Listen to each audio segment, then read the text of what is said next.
So today I'm with Rohan Yesudian. He's a Cambridge medical student, and he's going to give us insight into how students can improve their sleep, what sort of tools they can implement to improve their sleep habits, and how that can positively affect not just their academic performance, but their overall health. So, hi, Rohan. Could you give us some sort of introduction about yourself, your academic background? Sure. Thanks so much for inviting me. Yeah, my name is Rohan. I'm a medical student in my fifth year at Cambridge University. My academic background, so I'm a medical student. I also pursued a integrated degree, which was specializing in neuroscience, and that was in my third year of medical school. And yes, I do have some interest in sleep, as I've talked about in some YouTube videos in passing in the past. Um, and I've done a bit of project work relating to it myself. All right. So as a student, you've obviously studied medicine and neuroscience. Both of those are very intensive. So have you had any problems regulating your sleep in high school or in college? And what sort of factors do you think contributed to that? Good question, because sleep deprivation, particularly amongst student population, is pretty widespread. And I'm sure that's not only in Cambridge or in the UK, but around the world. Um, Personally, I try and make sleep a priority, but there have been phases in my life where I found sleep challenging. And it's not necessarily, obviously, there's a wide variety of sleep pathology or sleep or factors which might contribute to uh, kind of difficulty falling asleep or getting quality sleep. Um, but for me, it was the times where I was less strict and disciplined with using technology. Um, it's typically like watching YouTube late into the night, or even having the pressure into studying late into the night to meet deadlines. Um, those are the moments where I'm not sleeping as well. And obviously, there is some science behind that. So the blue light, which is emitted from screens, can um, inhibit melatonin secretion from the pineal gland, which is an important factor for falling asleep. You, but one thing which is actually quite interesting from my project work, a couple of years back, was one important regulator of sleep or for your circadian rhythm is the social factors. So what are everyone around you doing with their sleep-wake cycle? And university, particularly undergrad, is kind of the first time many people are away from their families and away from kind of that rigid getting up and going to school for morning lessons. So pretty much everyone around you has messed up sleep cycles. So it's almost like this social pressure to stay up later, talking to friends, and you feel like you're having some FOMO, we call it, so fear of missing out. Yeah. Um, if you miss like talking late into the night, playing games, because sleep for most students is not a big priority. So there's a bit of tension when you're trying to prioritize sleep, but other people aren't.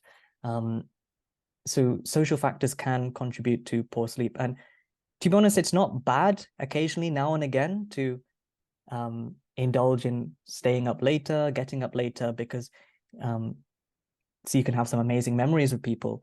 And I don't regret some of the times where I have done because we've had a lot of fun.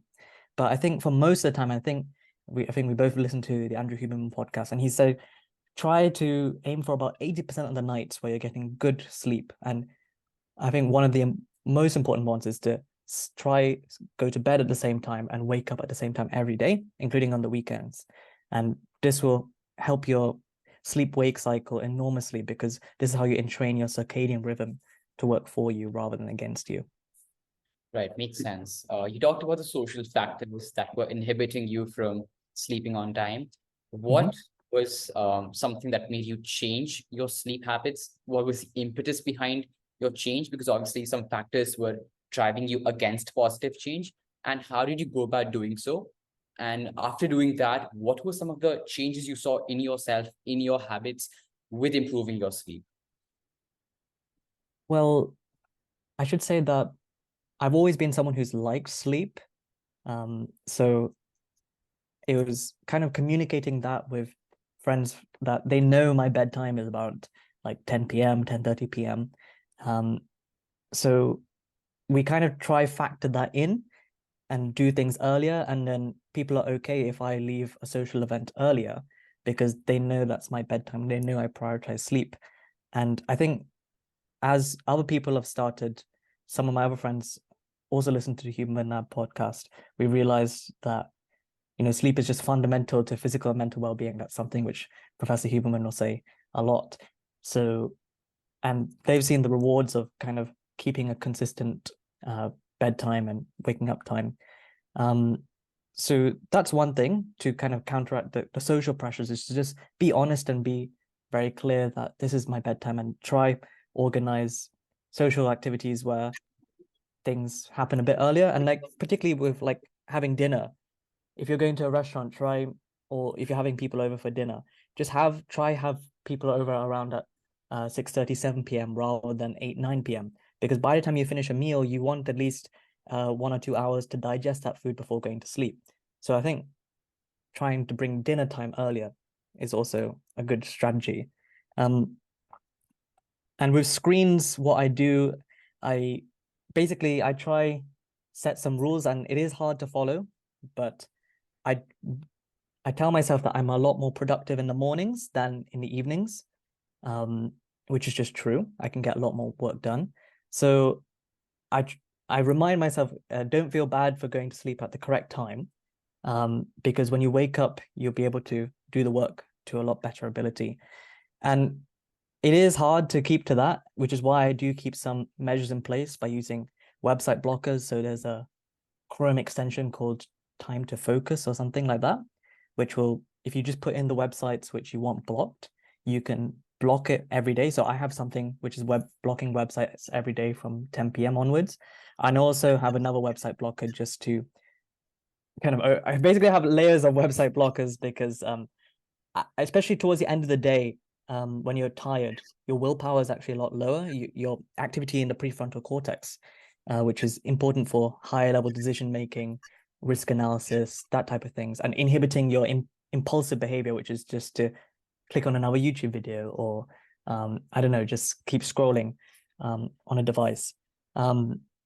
Yes, I try not to rely on willpower by having these things in place, and even using the iOS screen time, programming a downtime. So this is just another nudge for me to say, okay, it's time to get off your device and time to go back to sleep. One thing which I've been actually experimenting with in the last week since I've started my 5th year of medical school is to have a bit more of a nighttime routine. Um, I'm sure you're probably familiar with the work of Matthew Walker, Yeah. and his book Why We Sleep. And he kind of describes sleeping as landing a plane. So the plane doesn't, it's not cruising and it suddenly drops to the ground. It's kind of a gradual descent. And one thing which I've been guilty of for too long was kind of working right up to my bedtime and then quickly brushing my teeth and falling to sleep. But my mind is still whirring, so it takes me a while to fall asleep. Then I'm tossing and turning, and I'm getting frustrated. But one thing I'm trying to incorporate, and this is still a challenge, is to have a bit more of a routine. So drink like a warm cup of milk just is quite relaxing. And then I've started to inculcate some meditation, just some mindfulness to get rid of all these anxieties, which I guess a lot of us as students have in this high pressure academic environment, and just focusing more on the present moment, where it's just focusing on the breath. I'm using an app called Medito, which is, I think it's completely free. And I'm just trying to learn how to meditate now. So that's an ongoing thing. All right. Something you said really struck me, which was the idea that the people around you really impact, the way you sleep, and you have to talk to them, be honest to them about your sleep. But how do you think we can make people aware about sleep, the importance of it, the importance of regulating it? Because for someone like you, who is a high achieving academic student who recognizes the importance of sleep, partly because he has an interest in neuroscience, but also because he recognizes the importance of sleep for his academic work. What about students who might not be, who might not have a proclivity towards that sort of culture, who might not, be involved in self-help, what sort of solutions would you have for them, and on what level can we solve that problem for those students? It's a very tough question. I'm not a behavioral psychologist, and yeah, it's hard to know where to start with that. One thing which came to mind was kind of your actions should speak louder than words. So first, you yourself be disciplined with your sleep cycle. So you're actually living to what you're saying, and you're not one day sleeping at your normal time, one day sleeping at 2 a.m., 3 a.m. And then what's resulting from that is when you're getting good quality sleep, you're overall happier, for example. Mood is impacted a lot by the amount of quality sleep you get, and your performance as well. So your ability to concentrate in class, to study well, focus when you're studying. These are things which should just speak for themselves. And then hopefully this would increase the motivation for people who maybe, as you said, are not as much into self-help or like neuroscience or interested in sleep. But I think most people are interested in performing well in school or just being able to feel better in themselves. So that's a good place to start. I'm not really sure what other strategies you could do. I mean, it would be ideal to get a bit more direction on this in like the school curriculum of how to achieve quality sleep, particularly in stressful academic environments. I think people just say, get your 8 hours of sleep, prioritize it, but they don't say how to actually do that. The importance of sleeping at the same time each day, winding down, avoiding caffeine beyond like the midpoint of the day onwards. So yeah, I think that's an interesting question which needs further exploration. Right, and I think both of us are doing our part to put sleep into the mainstream discussion in schools. But I think we really need to create a culture in schools in the future so that students can, sort of form their personalities, their identities around sleep, so that, collectively we can grow. You talked about academic performance.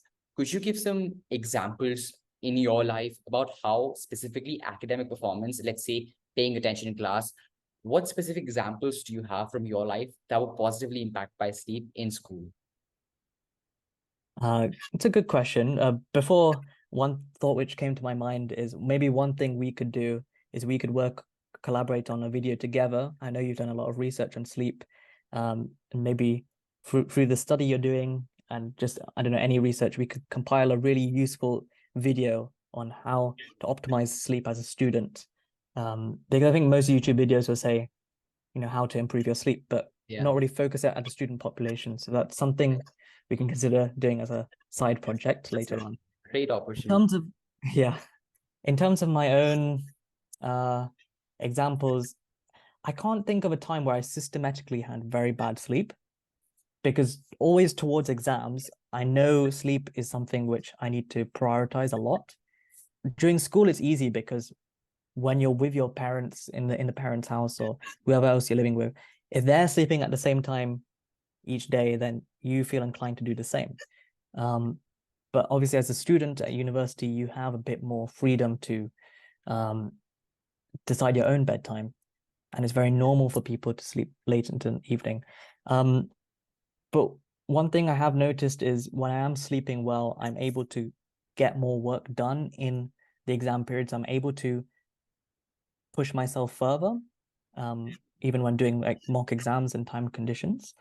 And I overall just feel a lot better. Another thing, which I'm not sure the exact literature on this, but sleep is also important for your immune system and immune function. You don't want to be getting ill too often. So that's another benefit which I found. But it's hard to pinpoint a specific example of, for these set of exams, I wasn't sleeping well, so I failed. Whereas for these set of exams, I was sleeping amazingly and got good grades. Unfortunately, that comparison doesn't really exist. You just have to take my word for me that when I have been sleeping well, I tend to score better or just feel better and able to focus for longer. Right. Okay. Well, there's also the problem of a sense of urgency in students whenever they need to pull an all-nighter. So let's say it's the date before you have to submit. It's the day before you have to submit an assignment to school, or it's the day before an exam. Students will feel a sense of urgency about that particular task, or even that can also become a chronic habit in the sense that students will feel a sense of urgency about getting their stuff done, about getting their work done on time. So how do you think students should combat that sense of anxiety and urgency with their work, and how can that play into how they regulate their own sleep? Okay, so I think there's two different scenarios you gave there. So one was of the deadline. If Yeah. there's a deadline and you haven't done the work, then you probably do need to get it done, unless you ask for an extension for the deadline. And I'm actually guilty of this. I stayed up till midnight only a couple of weeks ago because I was close to missing a deadline. So unfortunately, that's just part of student life, and we could make it not part of student life. So usually I'm quite good with deadlines. So it's just this one, I'm not sure. And to just get it done at least 1 or 2 days beforehand, so you're not in that uncomfortable position. So that's kind of a different issue about procrastination, maybe, or time management. In terms of the exam, we need to think about what is the additional benefit of me studying for an extra 2-3 hours into the night, pushing my bedtime and getting less sleep. Is it worth working an extra 2-3 hours but getting 2-3 hours less sleep before the day of your exam? Are you really going to learn that much? And particularly just bear in mind the fact that sleep is the way you consolidate your memories, is how you move like short-term memories, or memories that you've just kind of elicited or learnt from your hippocampus into the rest of the cortex. Yeah, you're kind of just hindering yourself by not prioritizing sleep, especially the night before an exam, because you want to be fresh, you want to be focused. There have been some studies that if you're sleep deprived, your performance is almost as though you have drunk alcohol. So yeah, you're just completely drunk. So you don't want that level of cognitive impairment. You want to be fresh. And okay, you might not have had time to cover all the material, but you'd rather be fresh and be able to answer the questions you should be able to if you were alert, rather than trying to cram for an extra 2-3 hours and not. So I think it's worth considering the trade-off for if these types of anxieties arise.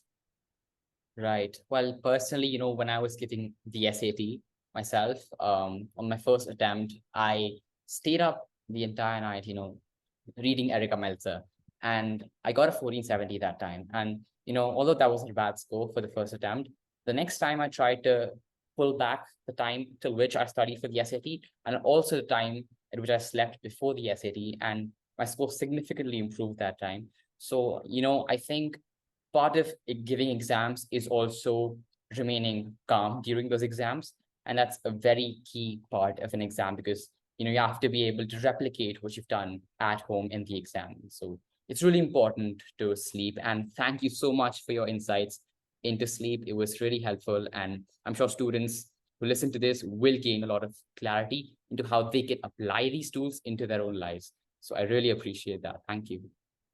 Yeah, and thank you for all the work that you've been doing. It's a really interesting project. And yes, hopefully we, as a result of this project and other things, we can encourage more students that it's okay to sleep. In fact, it's beneficial to sleep. I know it's a bit different, but elite athletes such as Roger Federer, they often sleep over 10 hours a day.